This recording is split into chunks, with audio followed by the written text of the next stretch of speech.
રાધનપુરની આસ્થા હોસ્પિટલની ઘોર બેદરકારી આવી સામે। પરિવારજનો સાથે ધક્કામુક્કી કરી સ્ટાફની ગેરવર્તન કરી કાઢી મૂકવામાં આવ્યા હતા। આસ્થા હોસ્પિટલના ડોક્ટર દેવરાજભાઈ પટેલ સામે કડક કાર્યવાહીની પરિવારજનોની માંગ છે। ડોક્ટર દેવરાજભાઈ ભાજપના કાર્યકર અને પાલિકામાં ચૂંટાયેલા સદસ્ય છે। રાધનપુરના કલ્યાણપુરા ગામની મહિલા સાથેનો આ બનાવ છે। પરિજનો રાધનપુર પોલીસ મથકે ન્યાય માટે પહોંચ્યા છે, જ્યાં પોલીસ પણ ભીનું સંકેલવાની કોશિશ કરી રહી છે। હોસ્પિટલ પહોંચેલા પરિજનો સાથે સ્ટાફ દ્વારા ધક્કામુક્કીથી લઈને ગેરવર્તન અને ધમકી આપી હોવાના આક્ષેપો પણ કરવામાં આવ્યા છે। રાધનપુર પોલીસ મથકે પહોંચેલા પરિવારજનોની ફરિયાદ લેવામાં ન આવી હોવાની પણ વિગતો સામે આવી છે। પોલીસ પણ ક્યાંક ને ક્યાંક ડોક્ટર દેવજીભાઈ ઉચ્ચ રાજકારણને લઈને ભીનું સંકેલતી પોલીસ ડોક્ટર તરફેણમાં જોવા મળી છે। સમગ્ર મામલામાં દેવજીભાઈ પટેલનું આ મામલે રાજકારણની રમત છે। પરિવારજનો રાધનપુર પોલીસ મથકે પહોંચ્યા બાદ કલાકોની જહેમત બાદ પણ પોલીસ મથકે ફરિયાદ નહીં લેતા પરિવારજનોમાં ભારે રોષ છે। હોસ્પિટલના મામલે ફરિયાદ નહીં લેતા લેખિતમાં પરિવારજનોએ ફરિયાદ લેવા જણાવ્યું અને લેખિત પોલીસ મથકે આપી FIR નોંધવા માટે જણાવ્યું હતું।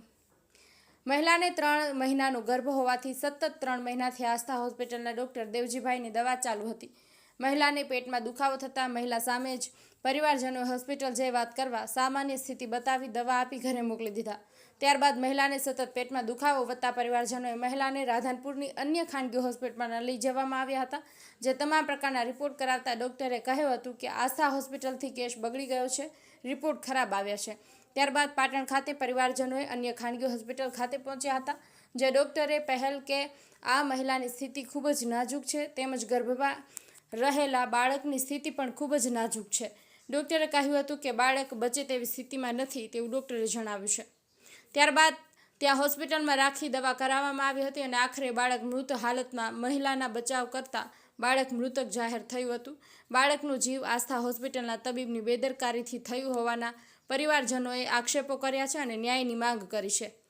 આસ્થા હોસ્પિટલ પહોંચેલા પરિવારજનો સાથે ગેરવર્તણૂક અને ધક્કામુક્કી કરી મારી નાખવાની ધમકી આપતા હોવાના લેખિતમાં ઉલ્લેખ કર્યા છે। બાળકને મારી નાખવાની મહિલાની સ્થિતિ હાલ નાજુક હોય છે। જીવના જોખમે મહિલા હોવાથી પરિવારજનોએ પોલીસ મથકે ફરિયાદ લેવા અને FIR નોંધાવવા આજરોજ લેખિત અરજી આપી છે। અનિલ રામાનુજ, રાધનપુર। કલ્યાણપુરાનો રાજીઓ મારું નામ છે ધંધાભાઈ વેસીભાઈ ઠાકોર।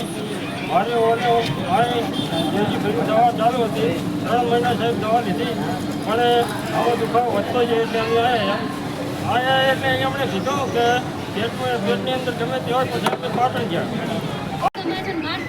અચાનક તકલીફો આવી પડે છે।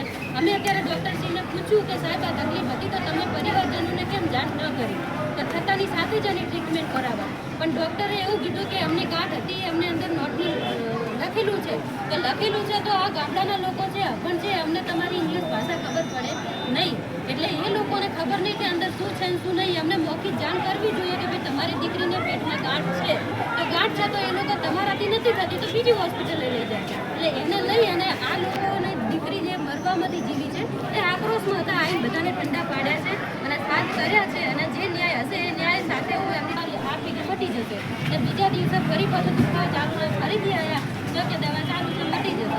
પછી આજે એ બેનને છે ને ત્યાં પાટણ લઈ ગયા દવાખાને કે અહીંયા મળતું નથી તો બીજા હોસ્પિટલે લઈ જઈએ, તો આસ્થા હોસ્પિટલે ના મળતા એ લોકો પાટણ લઈ ગયા। પાટણ લઈ ગયા એટલે ડૉક્ટરે બેનને તાત્કાલિક એવું કીધું કે લગભગ પેશન્ટ આવું કોઈક જ જોવા મળે છે જે તમારા